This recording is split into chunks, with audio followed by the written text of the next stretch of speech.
I will tell you this. It's amazing how God works. The way He connects the dots.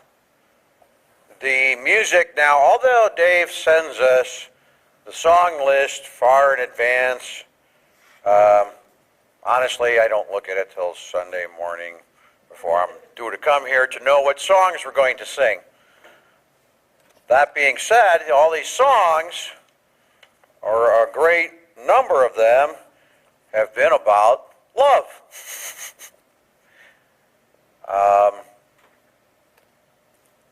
I'm not sure if you can read this or not, the way the lighting is in here.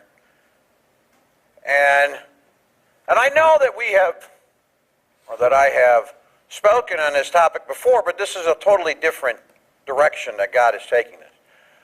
First off, I want to put up here the dictionary's definition of love. This is out of the dictionary, what the definition of love is. An emotion, sentiment, or feeling of pleasurable attraction toward or delight in something which induces a desire for the presence, possession, well-being, or promotion of its object. A strong feeling of affection, devoted attachment, great tenderness. That is the dictionary's definition of love.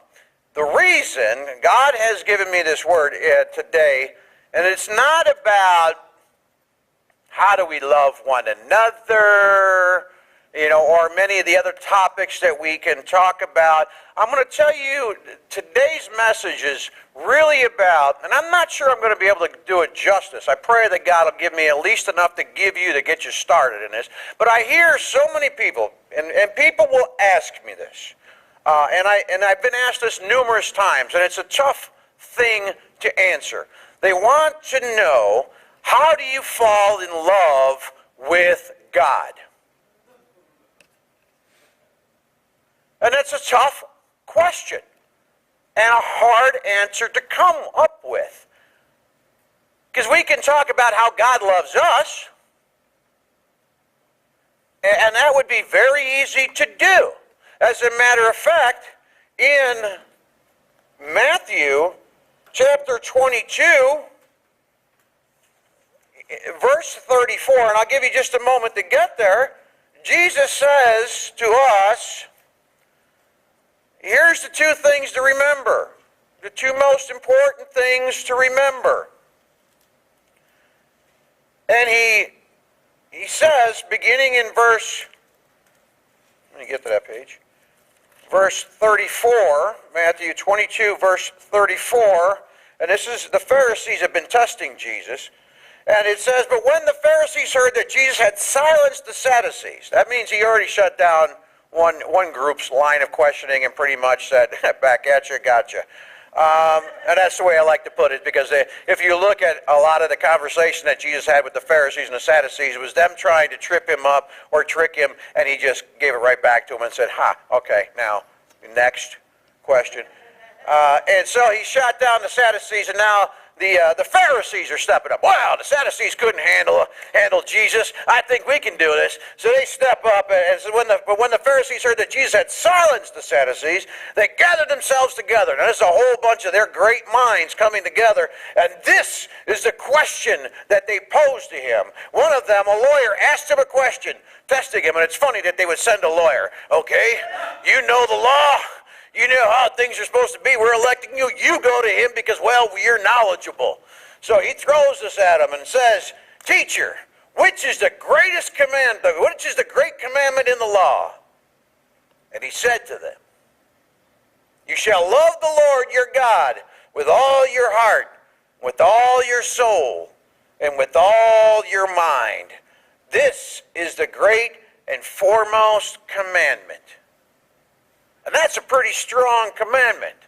It tells us we're to love God with every fiber of our soul, which brings us back to the question is, how do you fall in love with God? How do you get yourself to the point of loving Him with all of your mind and all of your soul, all of your strength, all of your body, everything that we're told, every fiber of us, to love God with all of that? It's hard. not seeing something before us. We compare it to the love we have here on earth. We compare it to a human love. And we look and we go, yes, I love my husband, or I love my wife, or I'm in love with this person, and it's been easy to do because that person is right there in your midst. But in order to love God, how we're called to love Him, we have to try to break it down. What is within us that causes us to love? I mean, if the only source of information we have is how we love one another, whether it be our spouse or even our church family, and there are different types of love. The love that I have for you is not the same love that I have for my wife. And the love that I have for my wife is not the same love that I have for God.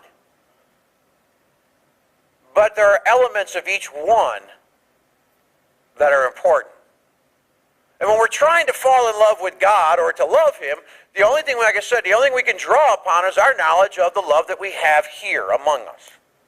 And so I was trying to break it down, and God was kind of showing me just a little bit of a way and things to look at. And I thought to myself, and He asked me, he said, when you fell in love with your wife, why? How did that happen? How did you fall in love with your wife? And I immediately thought, well, there was something about her that I was attracted to, that I was drawn to. Now, most men, not most men, but a lot of men,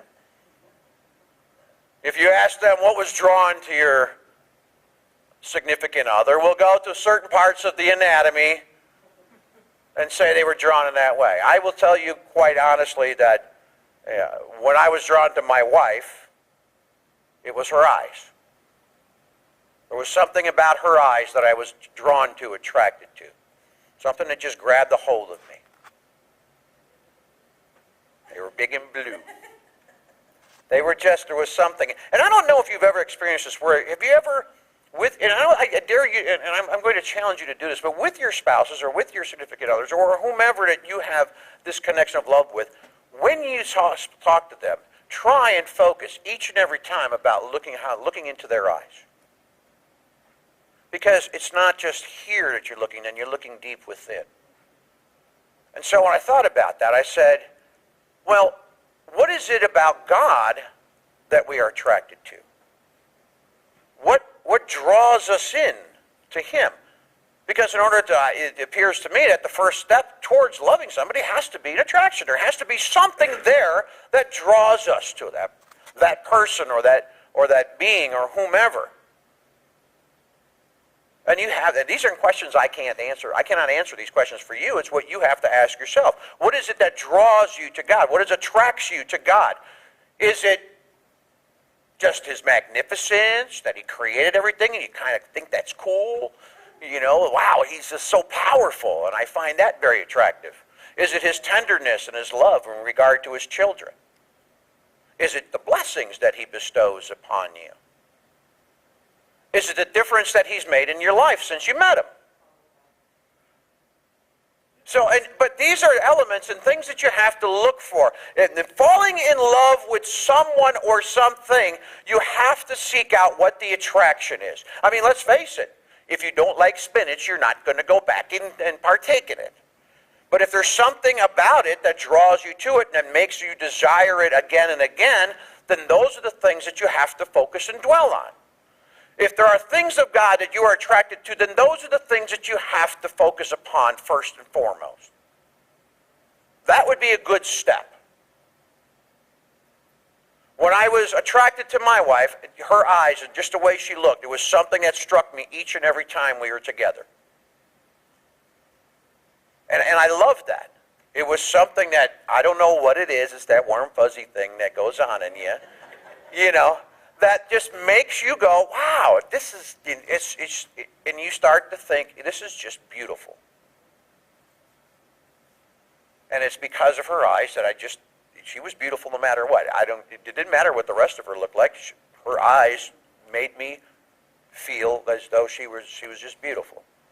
See, and then you look at that is then you start seeking out the beauty of God. That thing that draws you near, that shows you the beauty of God. See, because everything about love is layers and steps. It's not just something you go, I'm in love. There's something that happens. There's a process that you go through. You know, people talk about love at first sight. Well, it's because you were attracted to something. Something drew you, grabbed a hold of you. Something drew you near to them.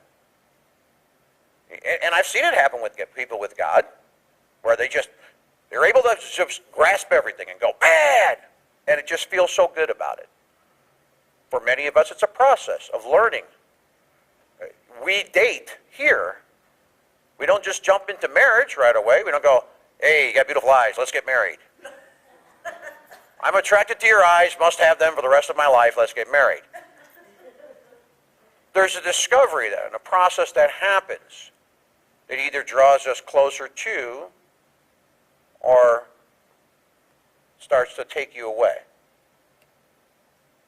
See, the beauty of trying of comparing it to a human love and a godly love is this. When we do a human love, it's easy to look at an individual and you fall in love with so many elements of that person, but their flaws are there too. And sometimes those flaws can be something that stops us from loving that person completely. Especially when you're in the beginning process of discovery about each other. The nice thing about God is once you have that attraction to Him, there aren't any flaws. Can you name something about God that you can go, well, he snores? No, that doesn't work. You know, he's got bad odor. No, that doesn't work. You know, he smacks his gum when he chews it. No. If you start, you can go down the whole list and thinking of things. Is there something about God that turns you off?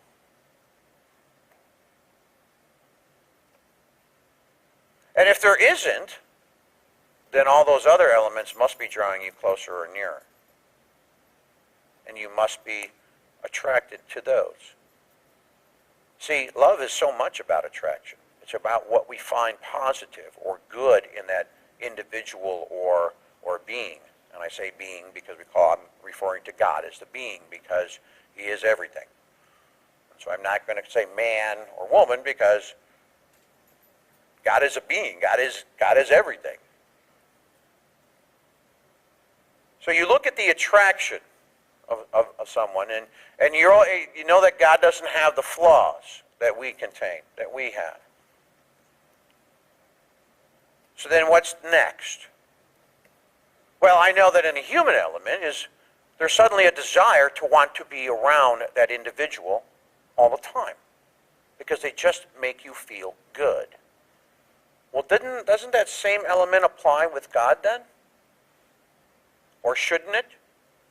In falling in love with God, then shouldn't you have the desire, if there's something you're attracted to, shouldn't you then have the desire to want to be around Him all the time? And I know you're going, well, He's not here, He's up in heaven. No, He's here right now. Drawing together with God's people is being around God. Drawing together in God's Word, with God's Word, is being around God. Experiencing God's glory in the things that He does is being around God. We sing His praises. Why? It brings us closer to Him. It draws us closer. So you have to have that desire to want to be around that individual or be around God as you would in order to increase that sense of love, for that love to grow, to prosper. As I said, some people meet and it's love at first sight, but most people, it's a thing that grows. And so is our relationship with God and our love with God. You know, I'll tell you what, I loved the idea of God when I first got to know Him, but I didn't love God. I loved the idea of all the elements that God could bring into my life and the changes that could bring. And I loved that, but I wasn't in love with God because I had not developed a relationship with Him. It was just our first meeting, our first date.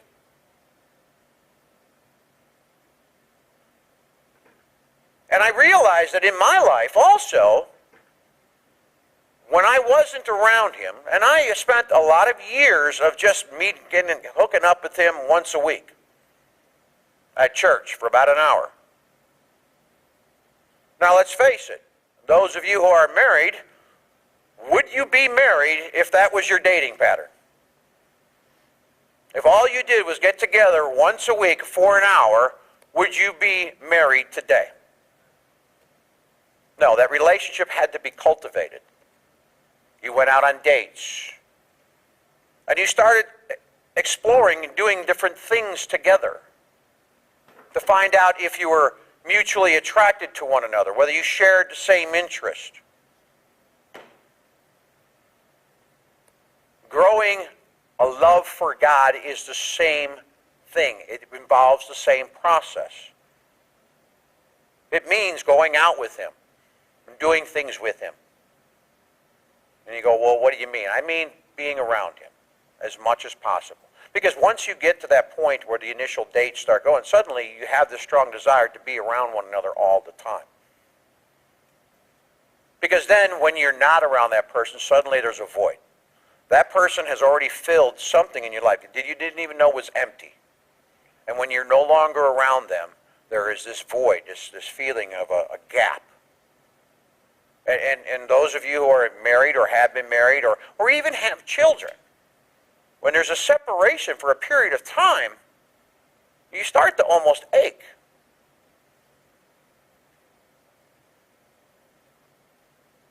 And see, you can't experience that with God if you've never actually spent the time with him. There's nothing to miss if you've never had it. So falling in love with God is very much about cultivating your relationship and spending time with him. Not just once a week for an hour. Or twice a week. And when couples start dating, yeah, it's sporadic, but then sooner or later, you're pretty much every single day. Either you're talking to a person on the phone, you may not be at their home, or you may not be going out on a date, but you're talking, you're communicating. Cultivating a relationship of love with God is the same way. It's about communicating. God doesn't have a cell phone, but we have a direct line. It's toll-free. It's not going to add your minutes. Well, of course, I do say this, if you develop that relationship with God, it may add some minutes to your life. Rather than shorten it, you will not be disconnected too soon. Conversation, getting to know one another. That's what we know about our relationships. Did I know every single thing about my wife when I married her? No, I didn't know everything, but I still had fallen in love with her. And you know what? I don't have to know every single mystery about God before falling in love with him either. See, a lot of times people have this idea that I need to really know God fully before I can really give myself over to him. But you don't do that here. Why is it a different standard about commitment to God then? Why is it easier to commit to a human than it is to an almighty creator? The one who has the power to change your life with a word or a thought or a wave of a hand or whatever. I think a lot of times that we don't fall in love with God because we're not committed to the relationship with him. And we satisfy ourselves, we're satisfied with a lesser love. More of a friendly, hey, how are you, good to see you type love. Not a, I got to be around you. I want to spend the rest of my life with you type of love. There are two different types of love that the Bible speaks in regards to, and I don't speak to it in depth, one of them, but one of them is philia, which is the love that we have with our spouses. It is that deep, emotional, and affectionate love, that desire to be in the presence of somebody. But then there's the agape love, and I know a lot of us have heard about agape love. But agape love is a little bit different. It's a reverent love. It's about devotion. It's about benevolence. It's about being attached to him in a totally different way. Neither one of those loves deals with anything in a sexual way or in an intimate way in that nature. But those are two loves that are there that we experience either with one another here or with God. And they do intermix, where you can have the philia agape love. The philia, there's pronounced a couple different ways. It comes from the Greek word phileo. If you look at the word Philadelphia, philia is in that. It's known as what? The city of brotherly love. That's where that comes from. Philia meaning love in Greek. But it is a different love. There are two different loves. And how we love one another here. I can say that I love Tammy, but am I in love with Tammy? No. I'm in love with Janet. But it doesn't mean that I don't love her at all. There's a different love. And sometimes we settle for that kind of love with God rather than the in-depth, emotionally attached type of love. And we find it difficult for whatever reason to make that step. But I said the only way to make that step is to be committed to that individual and to care, to spend time around them. So I'm not sure I cannot tell you how to fall in love with God any more than I can tell you how to fall in love with another person. Falling in love or being in love is a personal thing. How you fall in love is how Dale and Janice fell in love is different from how Jen and I fell in love. And God understands that. And that's why he calls it a personal relationship with us. Because each one of us is different. And each one of us is an individual that he knows that there's, he's got his finger on a pulse. He knows exactly who you are and what you are. And then how unique you are. And how he expresses his love to you is different than how he expresses his love to others. But it's still love. And it's still concern.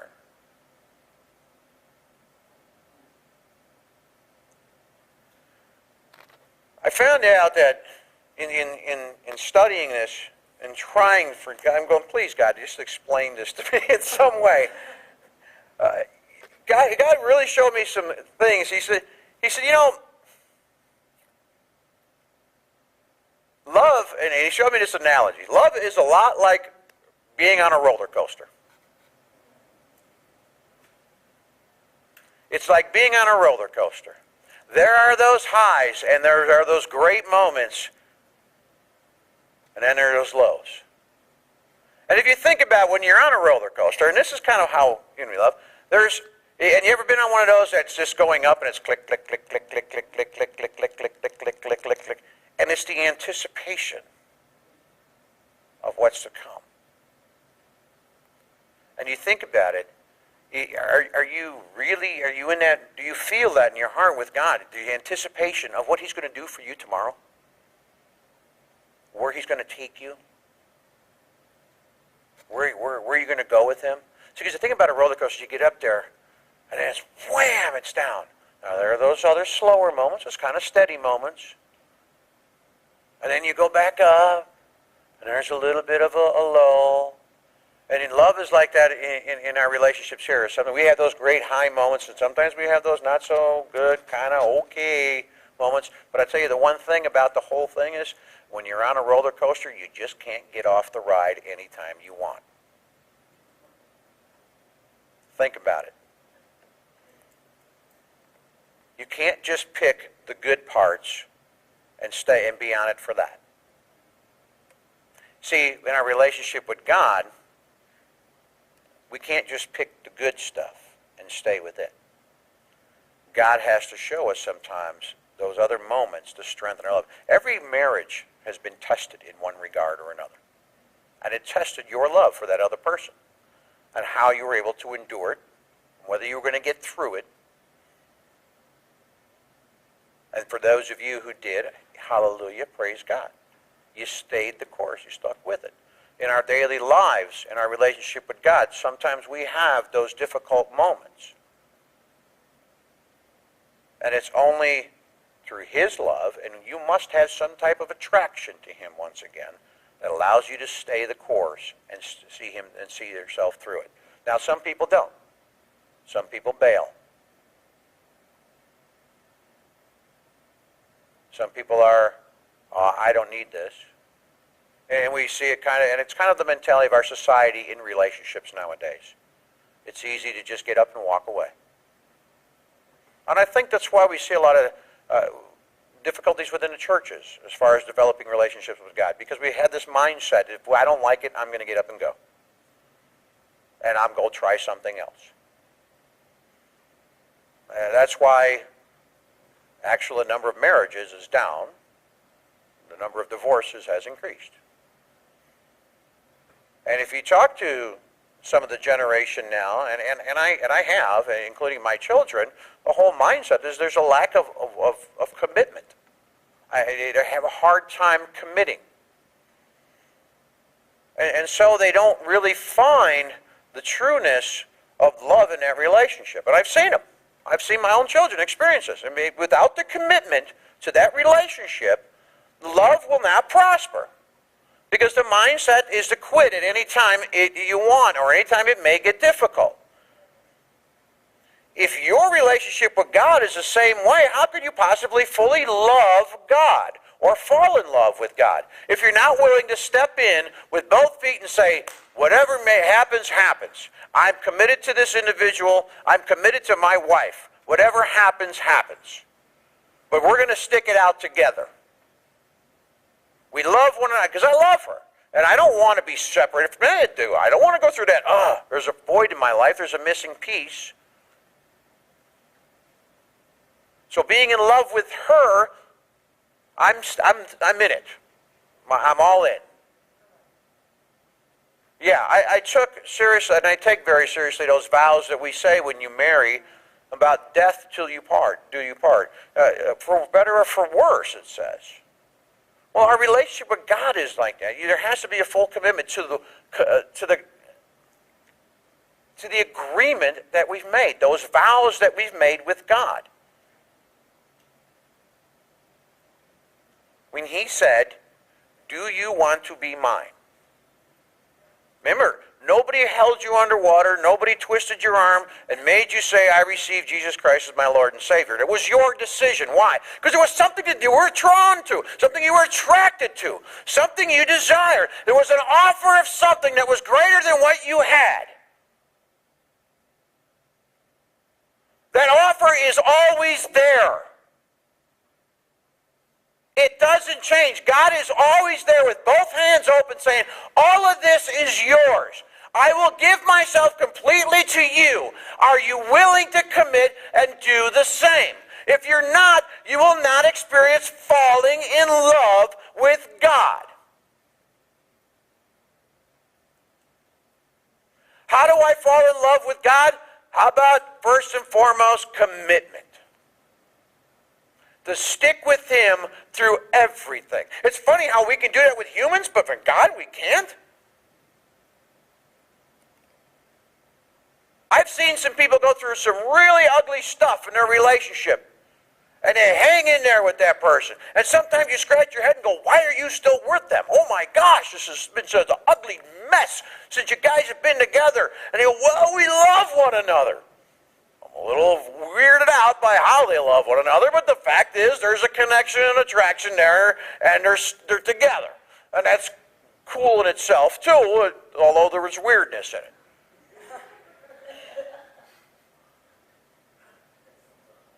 Well, yeah, it's up a lot of probably people that you may or may not know. There's weirdness in it. But when it comes to God, as soon as something doesn't work the way we want it, we're ready to go, no. I don't know why we're so reluctant to just really give ourselves over to the God. You know, I was reading in the book of James, if you'll flip over there for a moment.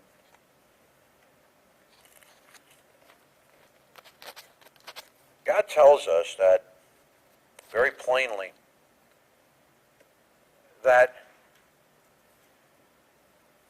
when we hold on to the things of the world rather than unto Him, that it's almost like a hatred or a hostility towards Him.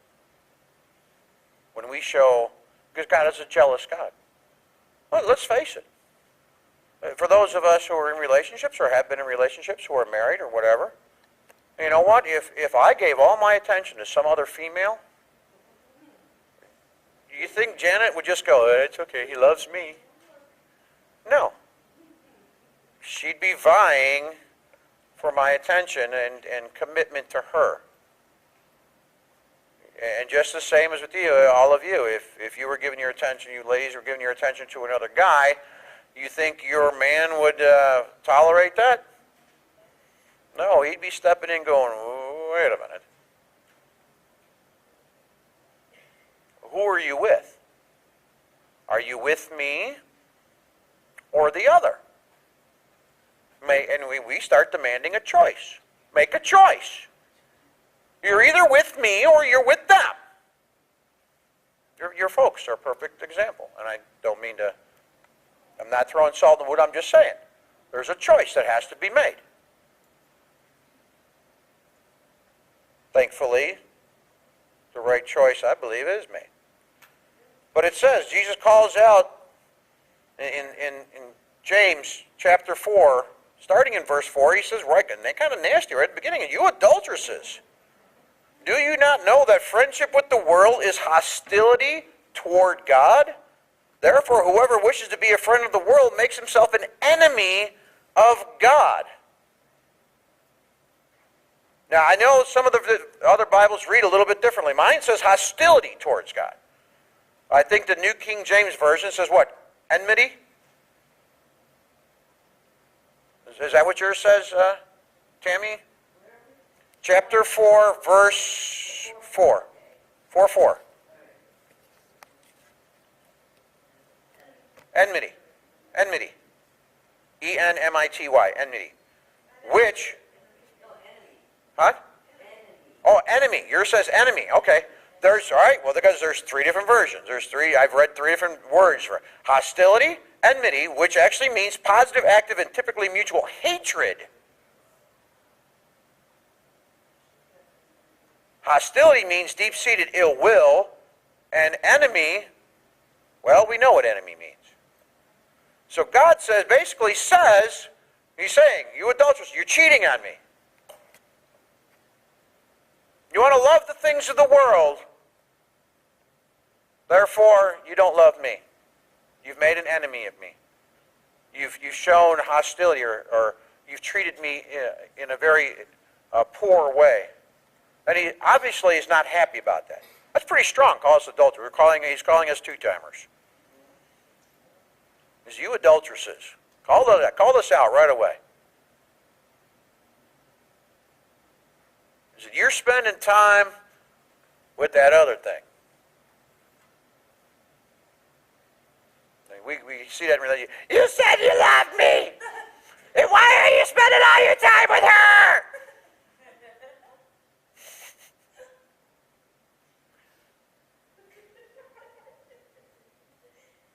I'm sorry, that's the girliest voice I can do.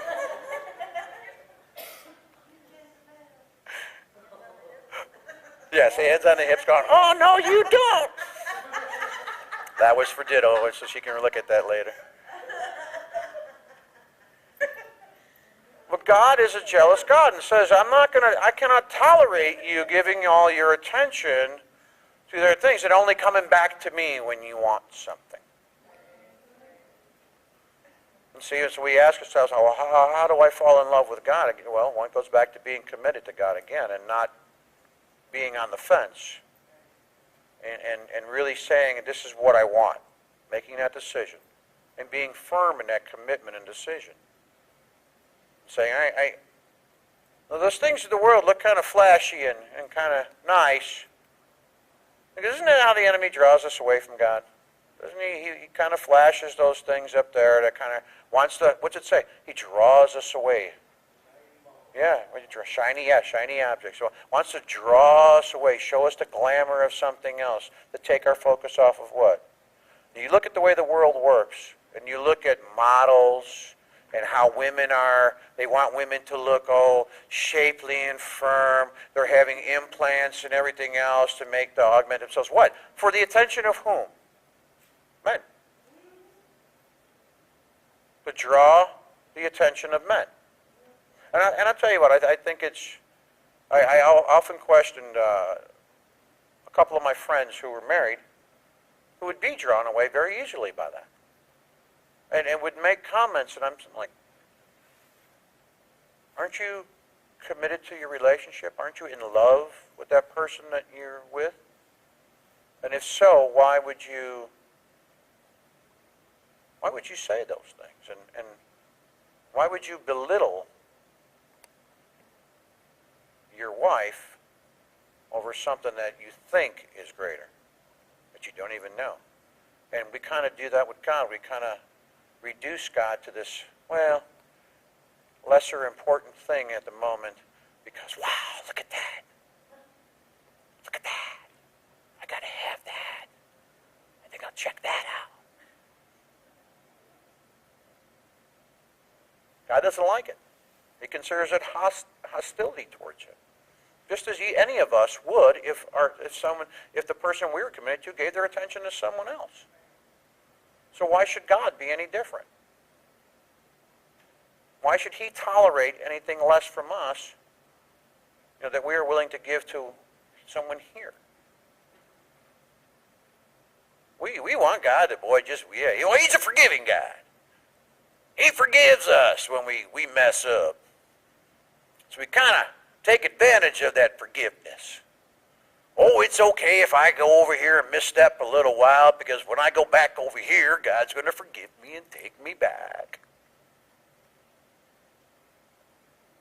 Well, if you're taking advantage of somebody in that regard, you don't really love that person as much as you think or say you do.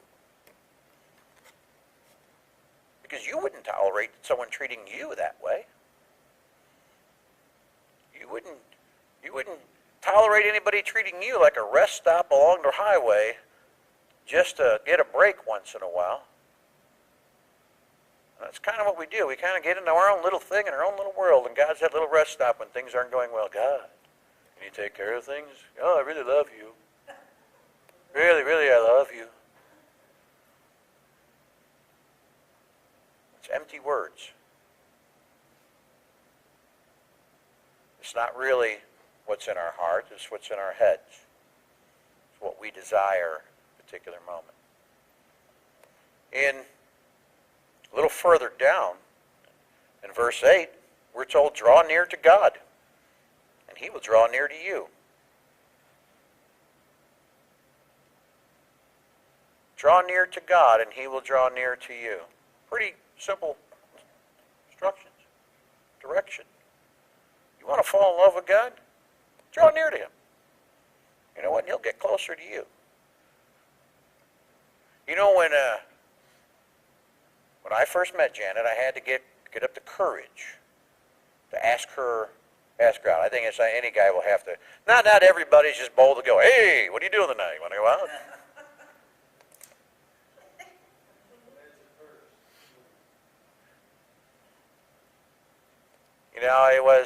I think any time you're a little bit nervous when you see another person, well, there's something about them.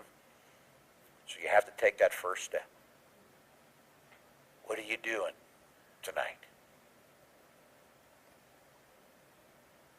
With God, sometimes we have to just take that first step, getting a little closer to him. He can talk back to us and reply to us if we kind of open up that avenue of conversation. If I had never spoken to her, we'd gotten nowhere.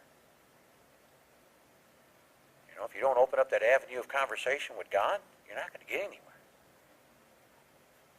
Hey, how you doing today? Good to see you. Yay. Glad to be near you. Wow, it's going to be kind of cool today. You're going to be with me all day? I guess you have to believe that he is who he is. Without doubt. guess you have to believe the magnificence of God to really want to be near Him. Sometimes that's what it takes. It takes us to believe that He is, first and foremost. And we need to believe that He is everything that all the advertisement says He is. Truth in advertisement. That's what it is. And it's like anything we see. If we truly believe that the ad we're seeing is what it is, we want it. Does it really do what it says it does? We kind of have a little, sometimes we're a little leery. And then we find out why, because we hear other people say, I bought it. It works. I got it. It works. It's great. We start reading testimonies from people who have sampled it.